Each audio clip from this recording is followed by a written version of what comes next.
I think इस जीत का पूरा क्रेडिट मेरी पूरी टीम को जाता है और मेरी फैमिली को जाता है, क्योंकि इन दोनों के सपोर्ट के बिना मैं इतना आगे पहुंच नहीं पाती। एंड बहुत ही ज़्यादा डिलाइटफुल विन है ये, बिकॉज़ 3 साल की मेहनत थी मेरी, और मुझे ऐसा लगता है कि आज वो मेहनत सफल हुई है। जी आपकी क्या फीलिंग थी उस समय? आप भी मौजूद थी जूही के साथ, आई एम श्योर। क्या हाँ कहना हाँ चाहेंगे हाँ। ये मोमेंट के बारे में? आप बताइए, आप कितना वो मोमेंट में डूब गई थी? बस मेरे लिए एक तो बहुत बड़ा शौक था जैसे ही जूही जीती। और उस मोमेंट में ये प्लान कर रही थी कि अब आगे जूही और क्या करेगी, उसका आगे का पाथ क्या होगा, उसकी आगे की अकम्पलिशमेंट्स क्या होगी। राइट। जूही, आपसे जानना चाहूँगा कि फैमिली का सपोर्ट कितना इम्पोर्टेंट था इस जर्नी में, जो 3 साल की जर्नी आपने पार की है, उसके बारे में बताइए। और कितना सपोर्ट किया फैमिली ने? मुझे ऐसा लगता है कि मिस और मिसेस कैटेगरी के पैजेंट्स में यही डिफरेंस होता है कि मिस कैटेगरी की लड़कियों के ऊपर एक रिस्पॉन्सिबिलिटी होती है कि उनको खुद को तैयार करना होता है। बट मिसेस कैटेगरी की जो पैजेंट कैंडिडेट्स होती हैं, उनके पास ये रिस्पॉन्सिबिलिटी होती है कि उन्हें घर भी देखना होता है, उन्हें अपना काम भी देखना होता है, उसके साथ उन्हें तैयारी करनी होती है अपने खुद के लिए समय निकाल के। तो मुझे ऐसा लगता है कि बहुत ही चुनौतीपूर्ण काम था ये मेरे लिए। आसान नहीं था, 3 साल लग गए मुझे इस मुकाम पर पहुंचने के लिए। पर आज मैं बहुत खुश हूँ, क्योंकि मेरी फैमिली ने मुझे बहुत ज़्यादा सपोर्ट किया। उनके सपोर्ट के बिना मैं बिल्कुल भी आगे नहीं जा पाती। और उस फैमिली में मेरे वो 2 छोटे प्यारे बच्चे भी आते हैं, जो सुबह 6 बजे पूजा और आरती करके बैठे थे मेरा शो देखने के लिए कि हमारी मम्मा टेलीविज़न पे आने वाली है। और मेरे जीतने के बाद जो मेरी 8 साल की बेटी ने मुझे टाइप कर करके मैसेजेस भेजे, शायद मैं उसे फ्रेम करा के रख लूँ, वो इतने प्यारे हैं। तो मुझे ऐसा लगता है कि ये फैमिली का बहुत ही बड़ा हाथ था मुझे इस सफलता के पद पे पहुंचाने के लिए। राइट। मोहिनी जी, आपसे जानना चाहूँगा कि ये जो जर्नी जूही ने आपने साथ में तय की है, क्या कहना चाहेंगे उस जर्नी के बारे में? कितना इमोशनल हो गया? अब तक कहा जाता था कि शादी के बाद जो औरत है उसका करियर खत्म हो जाता है, लेकिन आपने उसकी डेफिनेशन पूरी तरह से बदल दी है। तो उसके बारे में कुछ बताइए। मैं यहाँ पे सिर्फ उन औरतों को ढूंढ रही हूँ जो वो जज्बा रखते हैं और ये डेफिनेशन को ख़त्म करने का हौसला रखते हैं। और जैसे कि मैंने थोड़ी देर पहले ही कहा कि मैं सिर्फ एक ज़रिया हूँ। पूरी मेहनत ये लड़कियाँ करती हैं क्योंकि इनका विजन और इनका ड्रीम बहुत क्लियर होता है। ये बहुत फोकस रहती हैं, ये बहुत डेडिकेटेड रहती हैं। तो बस मैं एक पीछे से पुश देती रहती हूँ, बाकी इनको पता रहता है इनको अपना रास्ता कहाँ तक ले जाना है। मोहिनी जी, जब मॉडल्स आती है आपके पास, तो क्या क्या कैटेगरीज या फिर क्या वो चॉइस कैसे चॉइस करती है आप? अगर उस बारे में कुछ बताएं, क्या क्या कैटेगरीज होती है कि हाँ ये फिट बैठती है तो ही हम लेंगे? तो हम देखते हैं रोल मॉडल्स। रोल मॉडल्स उन्हें कहा जाता है जो सोसाइटी को डायरेक्शन देते हैं और सोसाइटी को इंस्पायर करते हैं। सबसे पहला क्राइटेरिया हमारा होता है कि हमें रोल मॉडल्स चाहिए।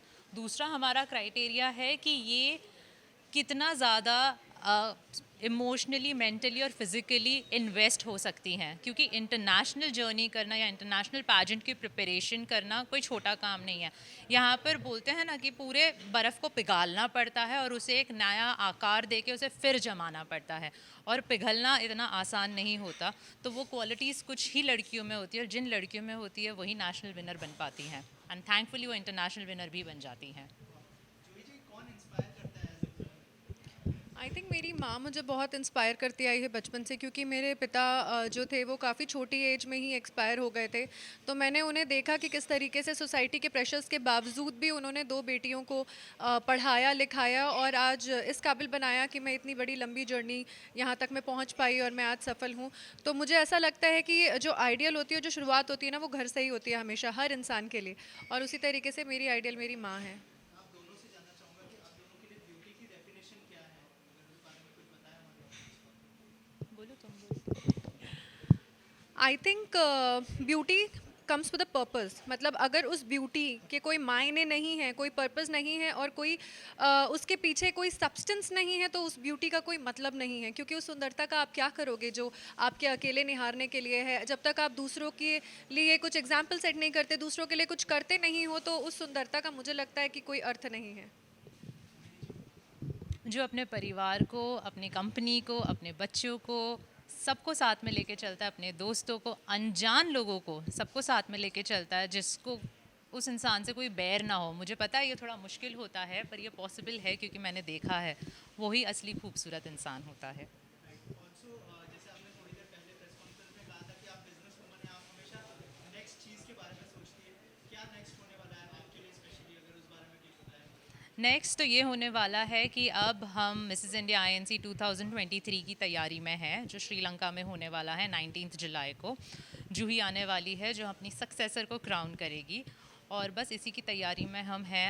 अब तक का ये हमारा सबसे बड़ा पैजेंट होने वाला है, सबसे ज़्यादा ग्रैंड होने वाला है और सबसे ज़्यादा सुंदर होने वाला है। जूही जी, आपके लिए क्या नेक्स्ट स्टेप होने वाला है? क्या क्या अपकमिंग प्रोजेक्ट्स हैं? आई एम श्योर बहुत सारे ऑफर्स तो आए होंगे इसके बाद। ऑफ़र्स बहुत आते हैं बट मुझे ग्लैमर की इंडस्ट्री में काम नहीं करने की इच्छा है, लेकिन जो भी ऐसे अपॉर्चुनिटीज़ आएंगी मैं डेफिनेटली उनको चेक करूंगी। मैं किसी चीज़ को मना नहीं करती हूँ जब तक मैं उसको भली भांति जांच नहीं लेती। तो पहले तो मैं उन अपॉर्चुनिटीज़ को आने दूंगी, उन्हें टेस्ट करूंगी। इसके अलावा मेरे बिजनेस से रिलेटेड मैंने बहुत प्लान सेट करके रखे हैं। मुझे काफ़ी जगह पे अपनी और एजुकेशन परस्यू करनी है। दूसरे देशों में जाके काफ़ी आर्टिस्ट हैं जिनको मैंने पहले ही जिनसे बात कर रखी है, तो मैं उन देशों में जाके वहाँ से और शिक्षा लेने वाली हूँ ब्यूटी और कॉस्मेटोलॉजी की, और उसके बाद उन सारी चीज़ों का यूटिलाइजेशन अपने छत्तीसगढ़ जो मेरा स्टेट है मैं वहाँ करने वाली हूँ। Thank you so much and thank you. Thank you so much.